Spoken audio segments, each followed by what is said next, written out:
Hello, good people. Let us talk about the current state of our nation. So, what we are experiencing is a current state of fatigue. There's fatigue. We are tired. There's also a looming feeling of helplessness, where it almost feels like the government has won. But I'm here to tell you that they haven't, okay?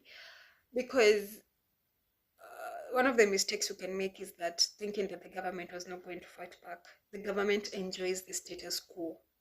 They will do anything. They will deploy every resource for things to remain as they were, because it is through the status quo that they have looted and enriched themselves, especially the political class. So of course they were gonna fight back, and they have fought back. The last card being the deploying of guns to the peaceful demonstration, so that what was once a very peaceful, democratic, and a peaceful demonstration has now been infiltrated by goons, and we are seeing businesses being looted. We are seeing people losing something they have built for years in a day or in hours.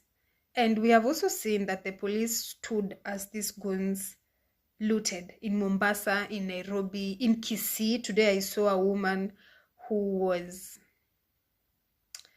I think she alikuwa amefika mwisho, because she wasn't even speaking. It was her employee that was speaking. In Kisii, they also looted. I've also read that in Korea, protesters are being picked. Those people who protested, they're being picked one by one. You understand, it's a small community, so they can like pinpoint, but that's beside the point. So let us lay the facts here. Number one, we have not lost. The movement is still on. And movements, or rather freedom, democracy is not achieved in one day. It is a process, right? And whatever we are experiencing currently, the good thing about life is that there is no new experience for any one specific person.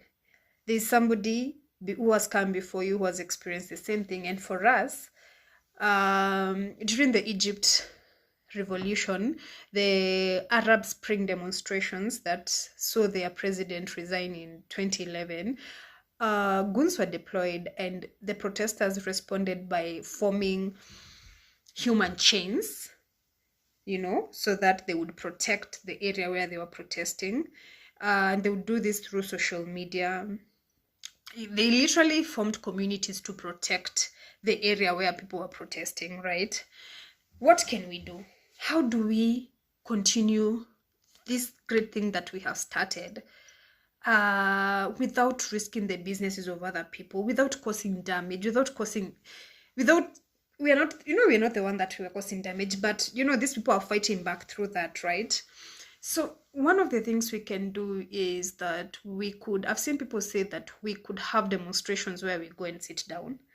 And so when we are seated, really, if you're standing and looting, we can see you, right? We're going to teach you a lesson or two about taking people's things.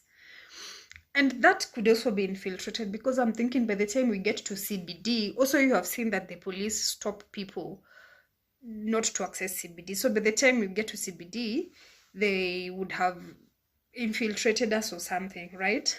So, but that is an option. So I'm also thinking we could take these demonstrations to the MPs' houses. MPs, senators, all those people who are failing us, right? Especially MPs, because they started this whole thing. And here's the thing, and this needs a whole video. A lot of people are asking us, the finance bill was rejected. Why are we still demonstrating? Honey, are you serious? Have you seen the amount of money that is being looted? Today in the morning, the CS of Health tweeted and tried to discredit Hanifa, and she tried to discredit Hanifa by saying patients in Kenyatta National Hospital are not being paid. Something we already knew. If you follow Hanifa's update, you would know. But she was literally trying to discredit her. That woman, under her leadership, we have not received vaccines for DTP, vaccines for polio, vaccines for measles for like 10 plus months.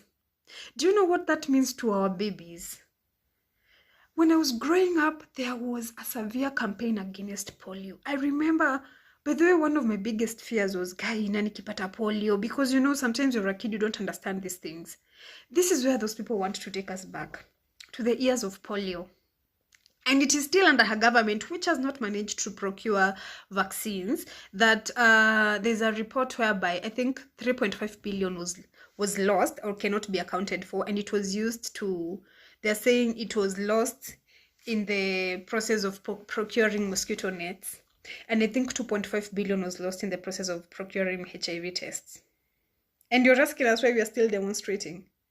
I digress. I'll come back to that probably in a different video.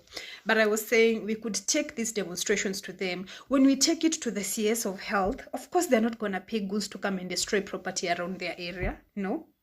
Yes. Number 3, and I think this is one of the strongest points, let us not lose our rage. Do not forget.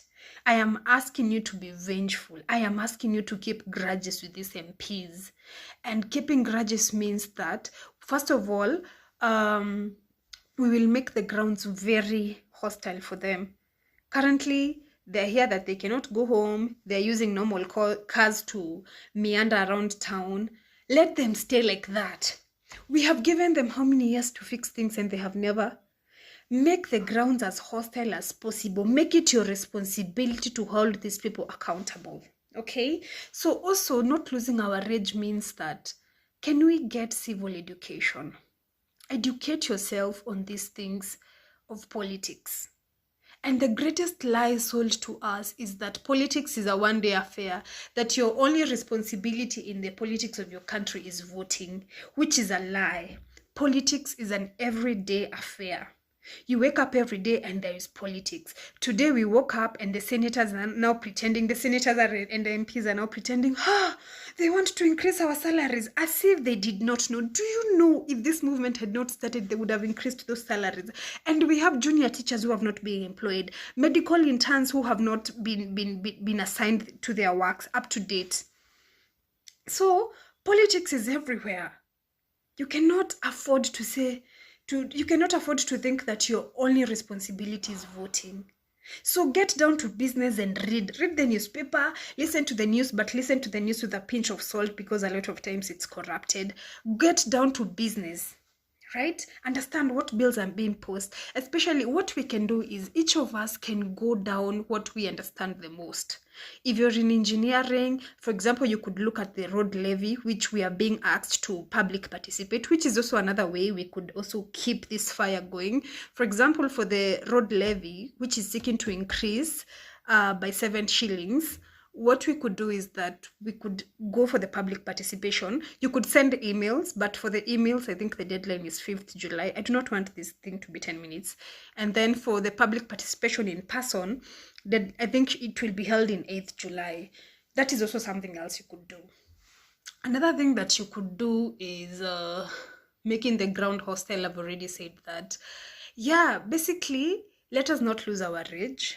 Let us do massive civil education, and most importantly, let us go back to the ground and educate the next person. Especially if you're meeting somebody who don't understand why we are this angry, make it your responsibility to make them angry as well. Okay, another thing, can we keep using the hashtags?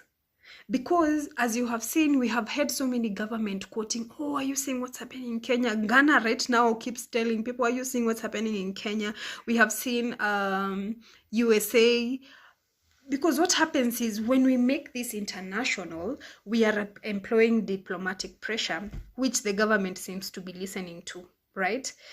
As you have seen, because of the pressure we have applied about this KTDA elections, Finlays have written to KTDA and they have threatened to stop buying tea from them. Anyway, my time is really running out. I'm here to tell you guys that we have not failed. We have achieved far much more. We have achieved a collective mental awakening, and we are who the hell we think we are. Let us keep going. Let us get into the business of politics. Politics is an everyday affair, right? So that's all I wanted to say. I'll do another video to make people understand why we are still politicking, why we are still demonstrating, and why we want Ruto and the entire Kenya Kwanza government out. Sawa sawa? Yes. Goodbye.